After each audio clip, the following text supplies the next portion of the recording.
Everywhere, GBS.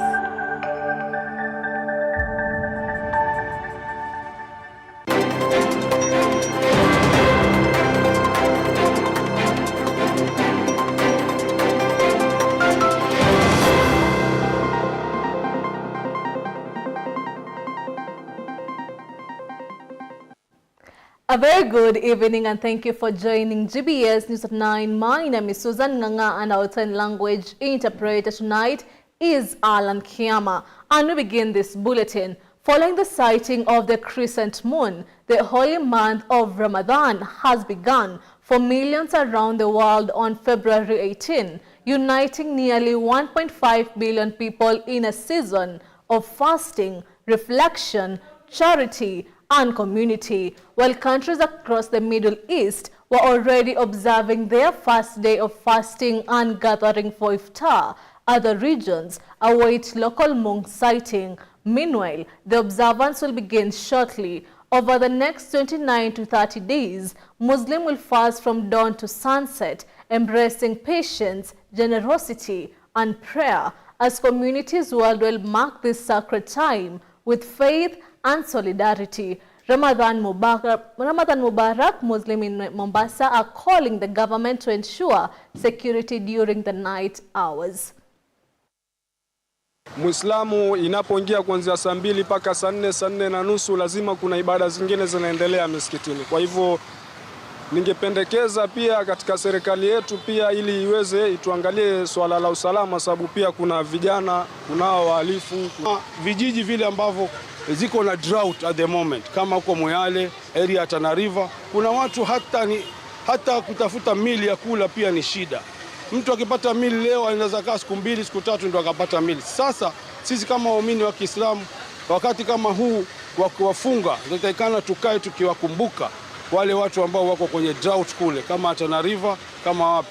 Na tumeweka operation order na tumeambia sub county committees ya security wapange askari vizuri, pale wanataka reinforcement tuko nazo kuhakikisha kwamba mambo iko sawa. Hatusikuwe na tatizo lolote kama kwa mwezi wa mtukufu wa Ramadhan kama tulifanya mwaka uliopita. Ile ingine mambo ya traffic management tutafanya closely with the county government, hasa area hiyo Makadaras, mnajua inakuwa na jam, kuhakikisha kwamba kuna ile enforcement. And from the GBS fraternity, we wish our Muslim brothers and sisters Ramadan Mubarak. And now we continue with the bulletin. The Nairobi Senator Edwin Sifuna addresses the press on the cooperation agreement between the national government and the Nairobi County government at the Red Cross Media Center, Parliament Building, Nairobi earlier today. Sifuna termed the agreement as a backdoor power takeover. Zipora Gasuria with more details.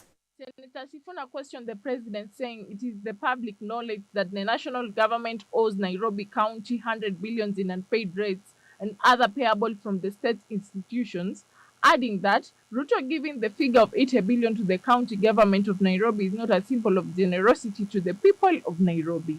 It is in the public knowledge that the national government owes Nairobians over 100 billion shillings in unpaid rates and other payables from national government institutions. Ruto throwing around the figure of 80 billion as a symbol of his generosity to the people of Nairobi is nothing but a ruse. Sifuna urged the president to direct various state agencies to disperse funds onto the county government of Nairobi and unbundle all the county functions still owned by the national government. Direct that all national government agencies that owe monies to the people of Nairobi immediately clear their obligations, which are in excess of Kenya shillings 100 billion, and let the County Assembly of Nairobi ring-fence those monies towards development projects, including roads, markets, drainage, garbage collection, and the payment of pending bills. By the way, Nairobi still holds the highest amount of pending bills, over 100 billion shillings. The Nairobi senator criticized Governor Sakaja for abandoning his promise to never hand over roles to the national government. So you see, Mr. President, it is possible to remain faithful to your oath of office. We want development, but only if undertaken in strict accordance with the Constitution. This is, in fact, is the very foundation of leadership. I want to take this opportunity to urge both parties, my Governor Sakaja and the President, to shelve this agreement in the public interest and maintain fidelity to the Constitution through those ways that I have suggested to them. I thank you This is my statement. The agreement will come into effect in 2 weeks. Zipporah Gaturia for GBS.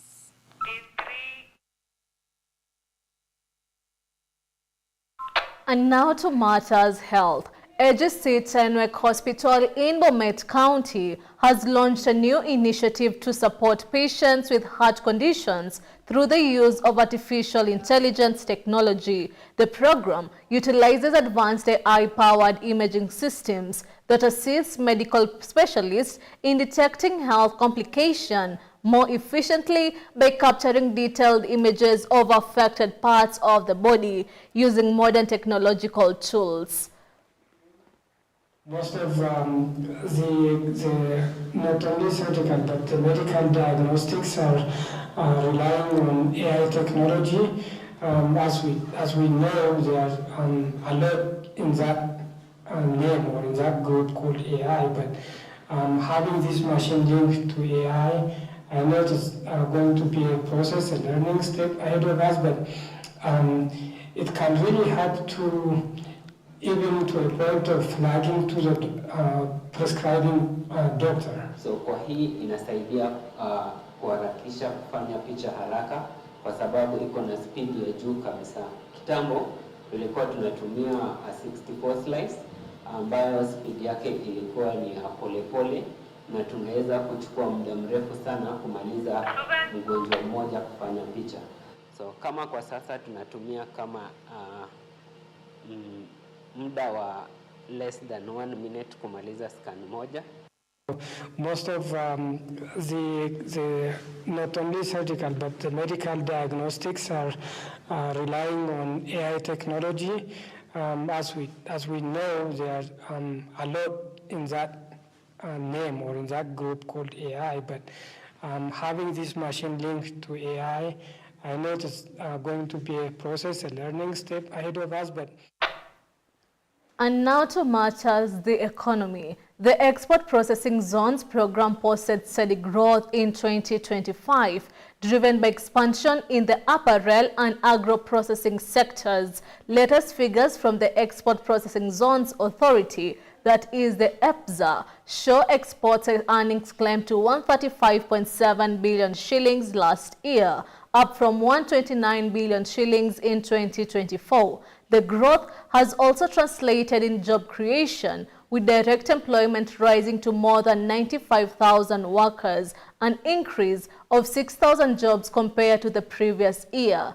Exporters attribute the continued momentum to the extension of the U.S. Trade Pact, that is the AGOA, which they say has provided much-needed stability and enabled them to secure a major textile and apparel orders duty-free.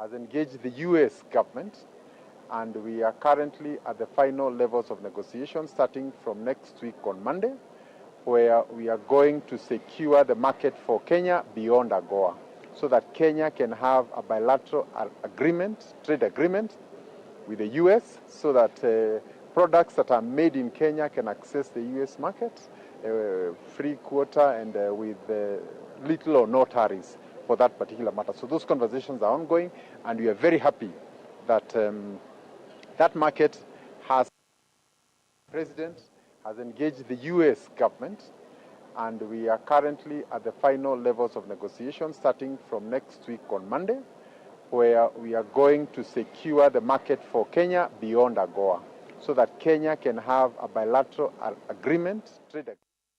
And now to matters the counties. Residents of Makueni County have begun submitting their views on projects they want prioritized in the county government's 2026-2027 financial year budget. They are also calling for an increase in county allocations of funds to address many challenges facing the region. At the same time, they are arguing Governor Mutula Kilonzo Jr. to ensure accountability in the management of public funds allocated to the county. Here is more on that story. Residents of Key Ward in Kaiti constituency, alongside those from the county's other 29 wards, convened at the Key Social Hall to deliberate on key development projects they weren't given priority in this year's budget. However, they cited inadequate funding as a major obstacle to the successful implementation of the proposed projects. Kusema ukweli hii pesa tunaona kama ni kidogo sana, sababu 33 million kwa ward mzima. Kuna miradi ya maji, kuna miradi ya barabara, ni kidogo sana. Hiyo pesa ni kidogo. Na tena ikiwa kidogo, hiyo pesa ina delay kufika. Unapata miradi zingine zinawekwa pesa kidogo, inakuja ina less, miradi inabaki kama imehang. Miradi ni mingi lakini pesa ni kidogo. Kwa hivyo venye naweza kuambia the assembly, miradi venye wananchi wamesema iende ikafanywe, ipite venye mwananchi amesema.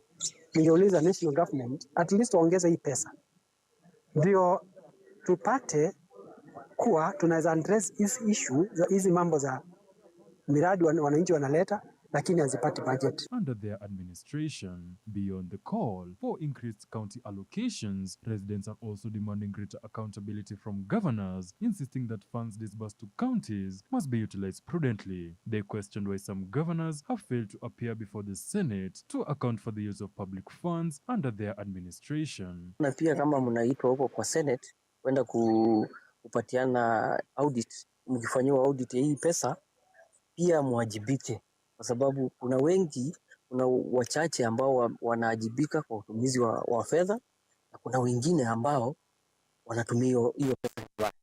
Hiyo ni kwa nini wanashindwa kwenda kwa Senate kuulizwa alitumia aje pesa ya county. Nashukuru gavana wetu kwa kuwa this time round ndiye peke yake utumizi wake wa pesa za serikali au kuwa na maswali.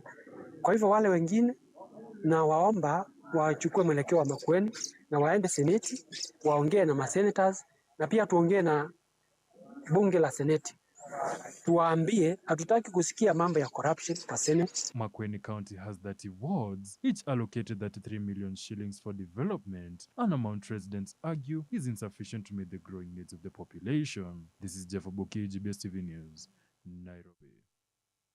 And still on the counties, a section of leaders led by Farouk Kibet today pitched camp in Malava West, Kabras Ward, where they campaigned for UDA MCA aspirant Honorable Elfa Shalaka ahead of the February 26th by-election. During the rally, Farouk Kibet criticized former President Uhuru Kenyatta, urging him and other retired leaders not to bring confusion to the country, stating that Kenya desires peace, unity and development. Governor Barasa reaffirmed his cooperation with President William Ruto, expressing support for the broad-based government and the UDA candidate. He noted that the ODM leaders have agreed to work with the president in advancing the government's development agenda. Let's get more.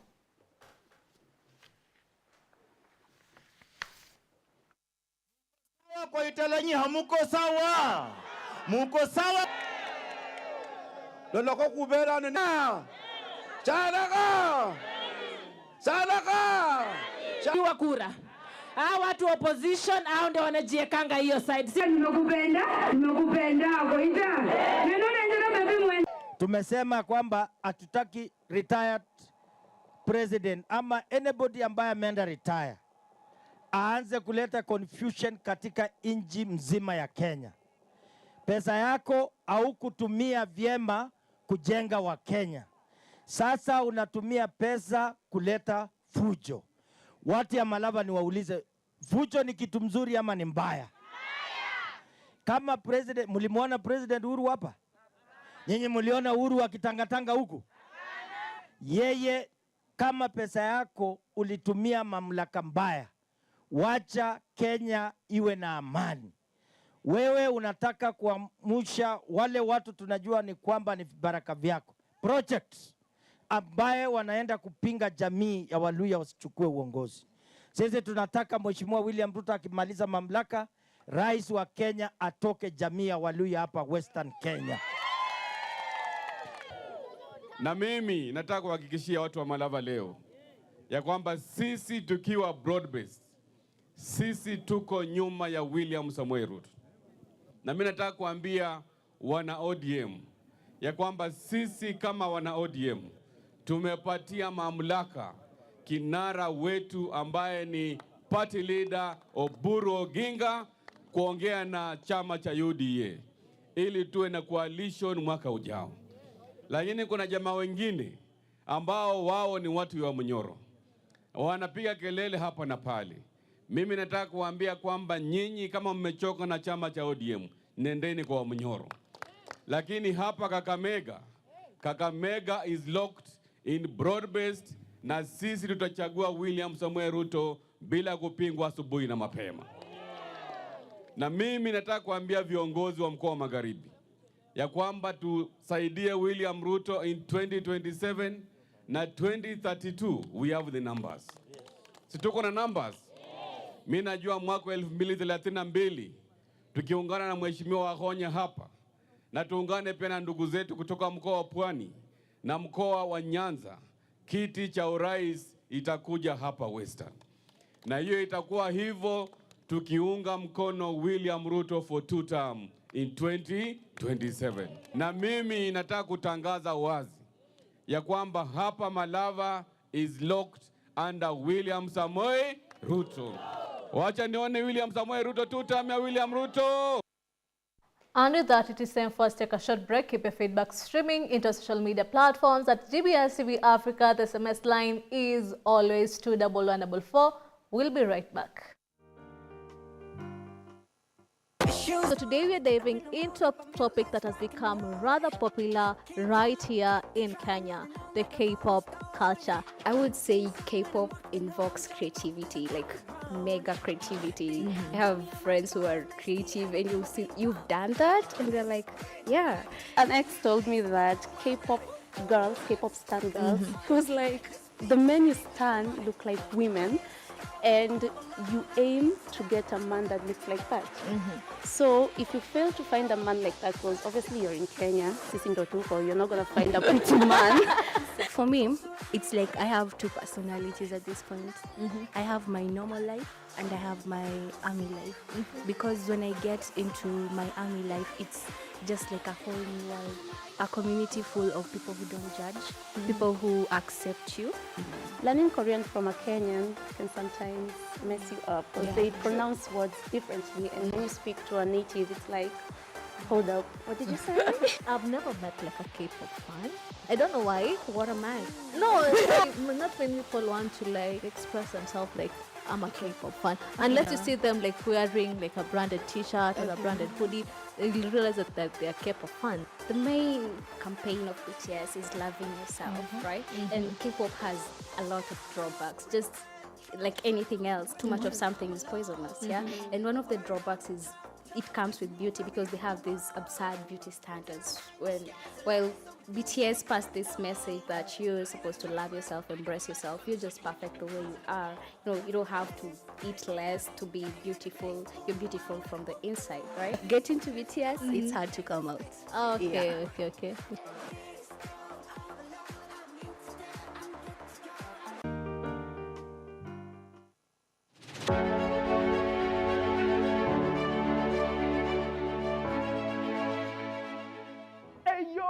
Mambo VP, man, Mambo VP. Welcome to Echo Muziki. This is the best gospel show in East and Central Africa.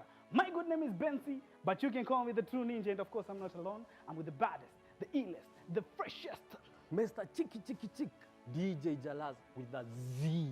Yes, sire. This is where we bring you the top gospel song of the week. The top 10 best gospel jams in the week, of course.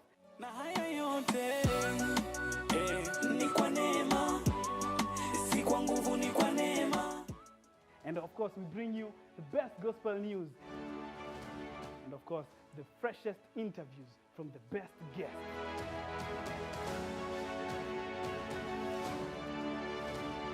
Catch us live each and every Saturday starting from 10 a.m. to 1 p.m. So make sure you tell your friend, to tell a friend, to tell his friend that this is the best show only on GBS TV Africa.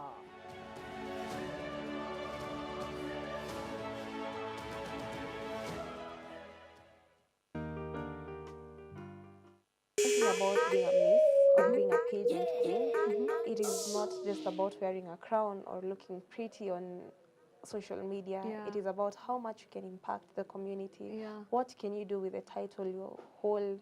I'm actually a young model in the industry. I started modeling this year in school. Actually, I used to go to International Youth Fellowship where we had a modeling class. I used to study fashion and design, and we had a modeling class.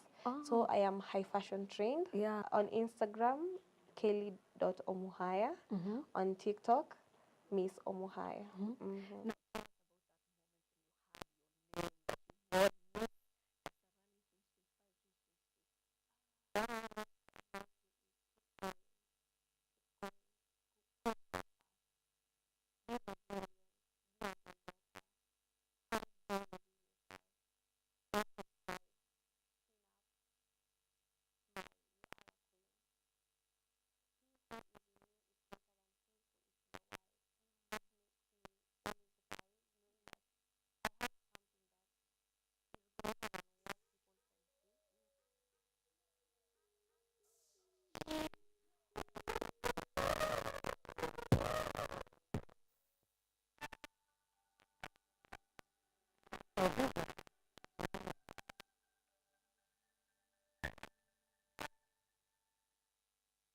Welcome back to the bulletin, and now to the sports news. Galatasaray's produced a historic 5-2 comeback win over Juventus at Rams Park, putting themselves in firm control of the Champions League tie after trailing 2-1 at halftime despite an early Gabriel Sara goal. The Turkish side dominated the second half with strikes from Noah Lang, Davinson Sanchez and Sacha Boye, while Juventus' hopes faded further after Juan Cabal's red card. The result marks after Galatasaray's first ever goal game in the competition and leaves Luciano Spalletti's men facing a daunting task in Turin.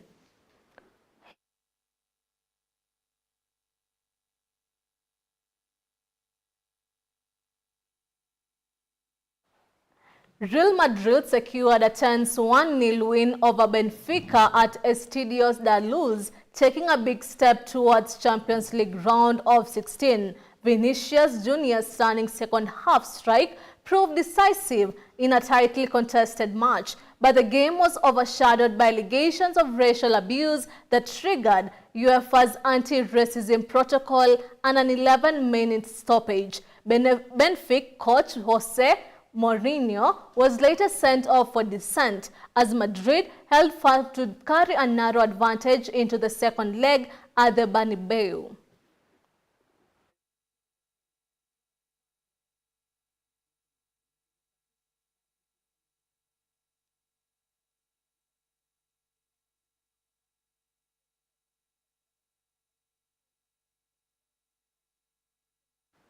Simba SC advanced to the round of 32 of the CRDB Bank Federation Cup with a convincing 3-0 win over Greenland FC at Major General Isimahio Stadium.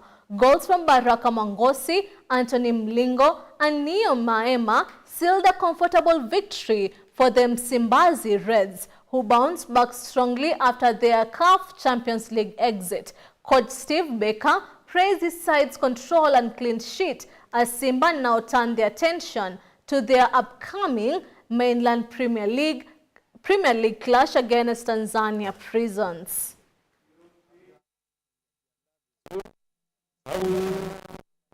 Siku moja kabla ya mchezo au siku mbili kabla ya mchezo unakuwa unajijua kama upo kwenye kikosi au haupo, kwamba utaanza au hauanzi.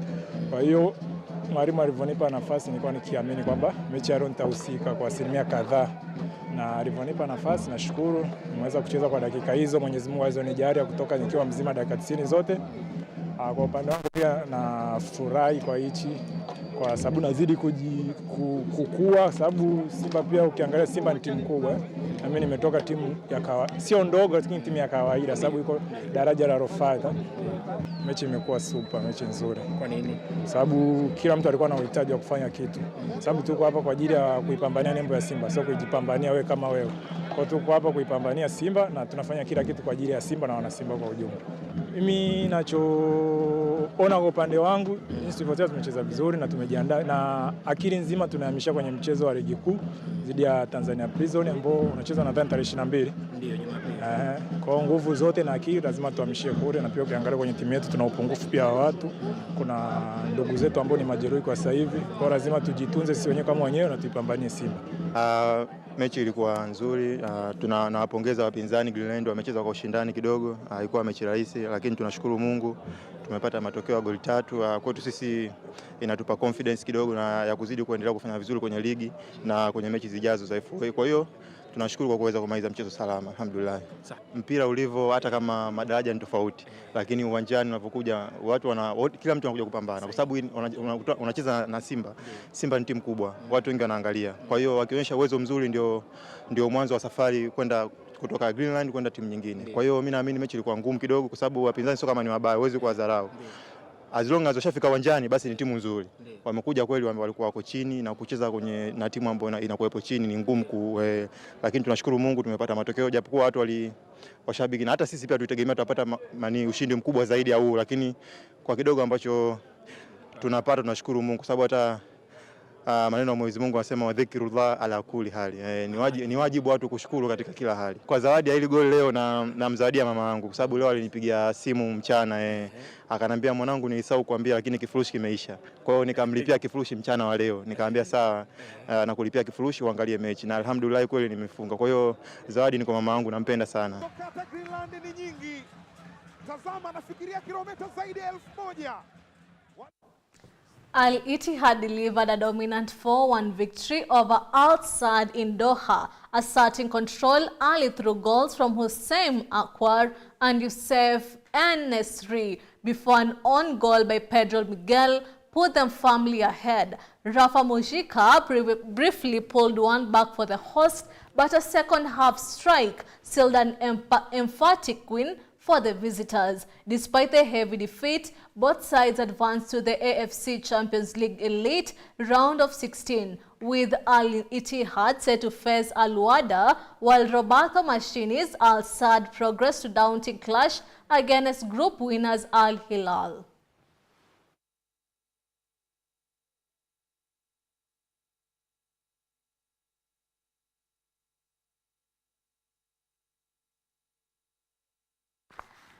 And with that, you have come to the end of the news bulletin. It's always a pleasure having you on board. My name is Susan Nganga and our sign language interpreter tonight has been Alan Kiyama. Have a good night.